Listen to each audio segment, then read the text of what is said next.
Does a certain ubiquitous search engine / internet giant have to answer to UK's legal system? Google, accused of secretly bypassing privacy settings on iPhone and other products by rival Apple, insists in the first group claim in the UK against the Silicon Valley-based giant that the lawsuit must instead be brought in California.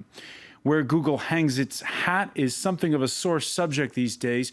The digital economy blurs the borders of our nation-states in more ways than one. Ireland's finance minister assuring the likes of Google and Apple that they could continue to enjoy Dublin's 12.5% corporate tax rate on money made elsewhere in Europe, which bailed out Ireland, which exited the bailout on Sunday. Google's right to point out that tax avoidance is perfectly legal in this instance, but the company's been working to boost its image, like last week, with the inauguration of a new culture lab in Paris for artists to interact and make use of the latest technology, an inauguration attended by one junior minister, but snubbed by France's culture minister. This because of remarks made by Google vice president and chief internet evangelist, that's his job description, Vint Cerf, who recently stated that the whole notion of privacy may be an anomaly. A self-serving statement we'll be asking our panel today in the France 24 debate, Google, the search for privacy. And with us to talk about it from London, TENCH, partner at Olswang, the firm filing, one of the firms filing suits in London in that class action. Thank you for joining us. Thanks as well to French attorney Etienne Drouard, specialized in intellectual property, information technology, online services, and data protection. Thank you for being with us. Thanks as well to Fabrice EPELBOIN, who teaches information warfare and political science at Sciences Po, the French Political Science Institute. What's information warfare? The art of war using information. It's how to use buzz in nasty ways on the internet. All right, we'll see that in a moment. Also with us, welcome back, Jean-Pierre LaRochelle, political commentator and author of the EuroMaestro blog. Thank you for being with us. And economist Sony KAPOOR gracing us with his presence, not usually in Paris. Sony KAPOOR of Redefine on redefine.org. Thank you for being with us. The France 24 debate, where you can join the conversation on Facebook and on Twitter, our hashtag F24debate. Let's begin with you, Dan, in London. How did that hearing go on day one there of that hearing? Did the court say that yes, a UK court can hear the case? Well, the wheels of English justice, I'm afraid, go extremely slowly, so it'll be a little while before we know that. There's a little bit more of the hearing to be had tomorrow, and then there'll be a reserved judgment. So we won't know probably until the new year what the judge actually decides. Your thoughts on the matter? Google saying that they are a California-based company and that this should not be heard in an English court of law.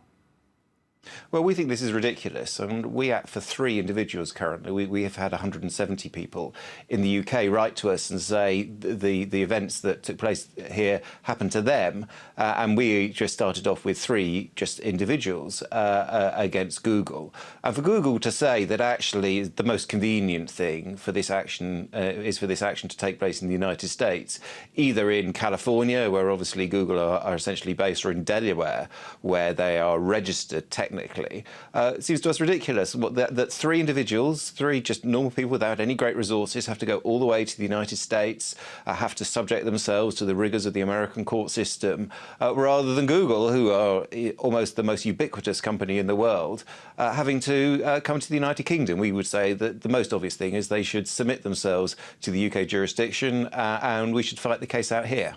Etienne Drouard, of course, Google is a giant. It's one of the biggest companies now in the United States and perhaps the world. Mm-hmm. But we're in uncharted territory, legally speaking, in a lot of ways, because crossing borders when it comes to things like intellectual property right, in terms of privacy issues, with the internet, it's all brand new in a way. It's brand new, but these privacy rules were adopted first in Sweden in 1974, in France 1978. and then harmonized at European level in 1995. So the applicable law issue is quite easy to understand. You are subject to these European rules when first you are established in Europe. This is not the case for Google. Or when you process information through an agent or any means which are located on the European territory. This is why Google says, I did something, but not with any personal data processing or privacy processing issue on the European territory. This is right when you have any agreement with Google, but these people were not subscribers or Google users, they had an iPhone. And the issue is not based on a contractual relationship with Google, which could claim for the application of the California law. So you have a strategy to implement, or you are based on a criminal law infringement where UK courts could be the right jurisdiction for these UK citizens. Or you are based only on civil law or contractual law where Google could argue that California law applies. All right, Jean-Pierre LaRochelle, Google got caught with its hand in the cookie jar this time. And what's a bit troubling is that it's one thing to, you know, all's fair in love and war, but to, if it's another company. But here they're going to get data of consumers, of third parties who aren't their rivals, and we've got no stake in this. Yeah, I think Google's making two arguments here. One is this jurisdictional argument, which is probably the weakest argument, saying that it has to be applied in California courts. And I was just reading an article in Forbes which compared the analogy to New York Times committing libel against a UK citizen and making the same argument that its servers are in New York and the paper is based in New York. But traditionally, the case would still be held in the UK. So I think the jurisdictional argument is pretty weak.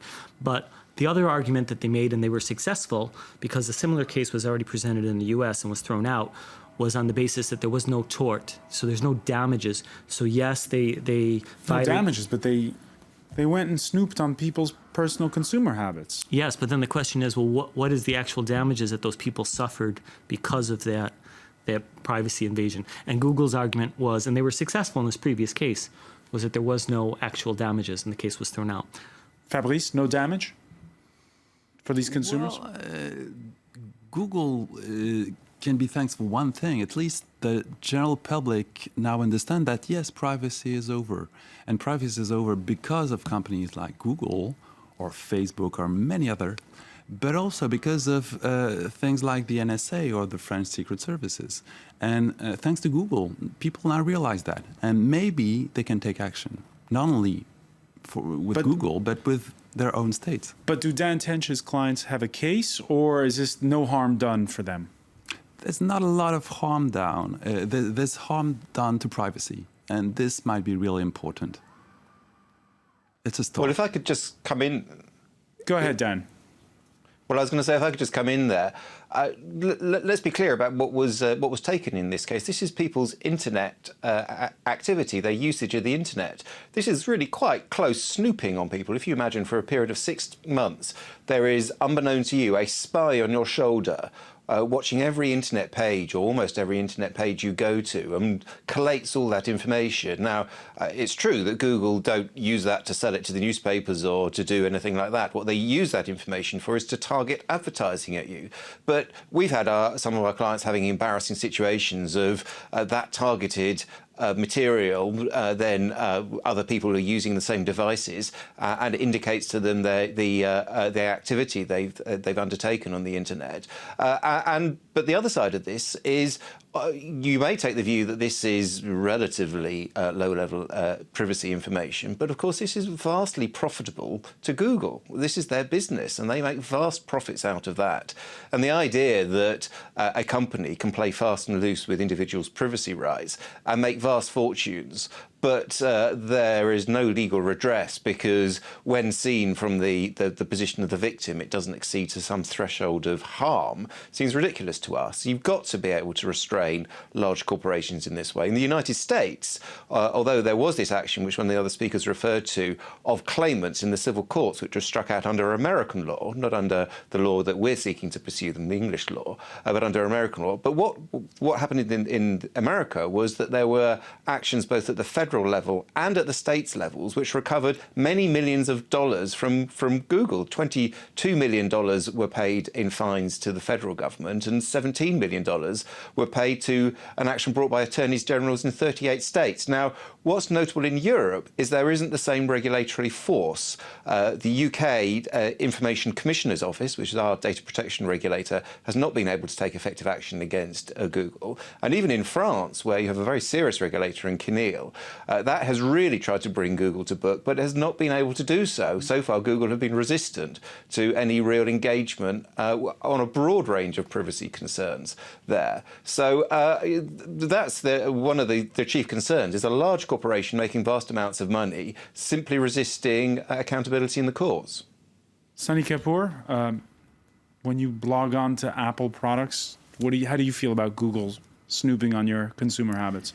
Well, I think that this issue is just the thin end of the wedge, and we are just entering the beginning of what is likely to be a very long-lasting, controversial, ever more heated debate. And there's a number of reasons for that. One is, I mean, if you look at Germany, for instance, a friend of mine, Quentin Peel, wrote this great piece in the FT that Germans are notorious for standing naked by the windows without curtains, and their notion of privacy when it comes to, you know, being on beaches in the Mediterranean, for example, is very different from the notion of privacy that, say, others have. But when it comes to data, they have a very, very different attitude. When you look across generations, you have the younger generation who grew up with Facebook and Google being part of it.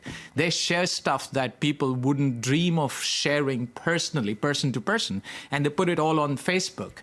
And their understanding of what is privacy and where they would like to draw the line is very different from older generations. It varies across countries, across the kind of media that is in.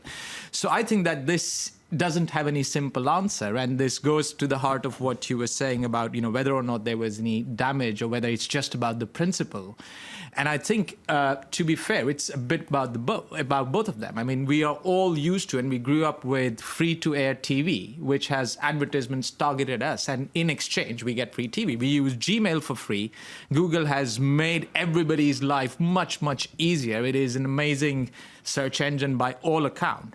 And then the flip side of that is you do get targeted advertisements, which you are free to ignore. And I think that this trade-off, so the question is, there's a general principle of the trade-off for all the benefits you get and what you sign away. And then there is the specific case, which in this matter, they were not even using Google products. But even if they were, even if they had signed up to something, and here the analysis is right, exactly... But when you use Apple products, yes, you expect to be snooped on by Apple, not by Google. Very good point. Yes. At least you choose who is monitoring your activity, at least, because you are entering into a contractual relationship. I fully support the idea of this balance between the advantage and the way you could sell your privacy just by buying free of charge an interesting product. The thing here is that Google was a third party.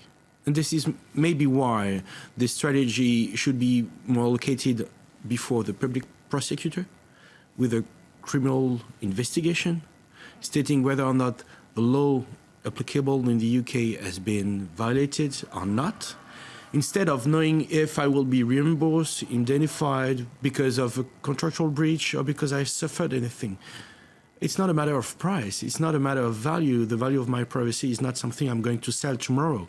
But if I have something to ask, which is the application of the law, maybe it's not a matter of indemnification, but just the core application of rules which are applicable within 27 European member states, which is the first commercial arena for Google in the world after the US. So we are not a small market, and our laws are just not made for European companies. All right, it broaches a broader question. Last month at a conference hosted by the U.S. Federal Trade Commission, computer scientist Vint Cerf, who is officially billed at Google as their internet evangelist, warned that the whole notion of privacy is, quote, something which has emerged out of the urban boom coming from the Industrial Revolution.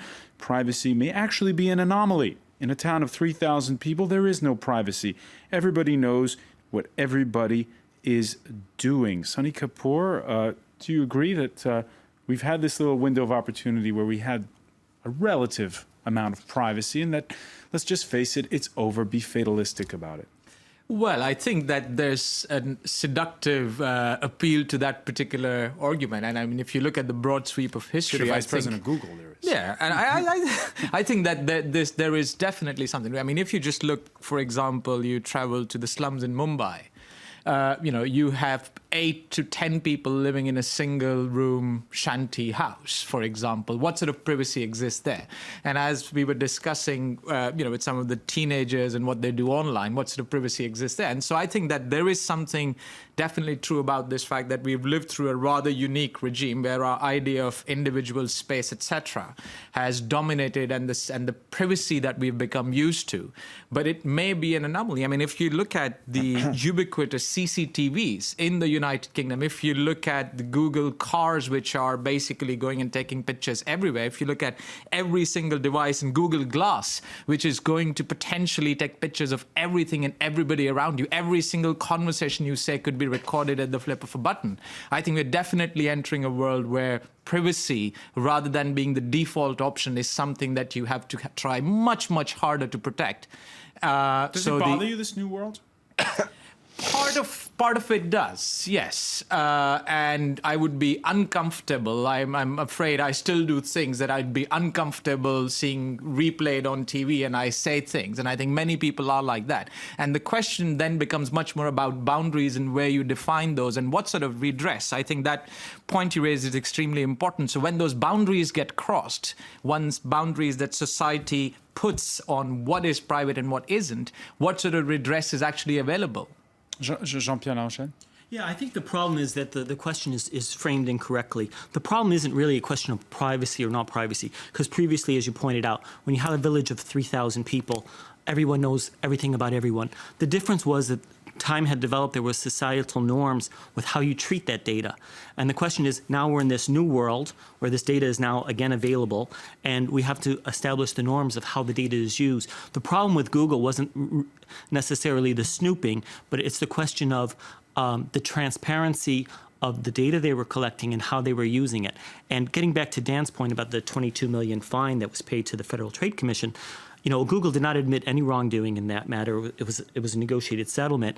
And it wasn't so much for the snooping per se, but the misrepresentation that, they didn't declare what they were doing. All right. Semantic argument there, it seems, over whether or not they did wrong. When we come back, we're going to see how France is handling all of this. Stay with us. You're watching the France 24 debate.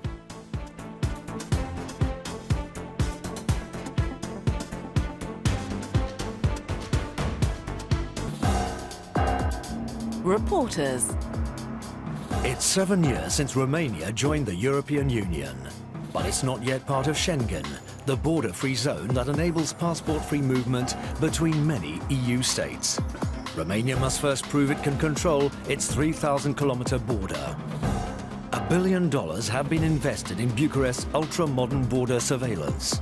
But can Romania control the migration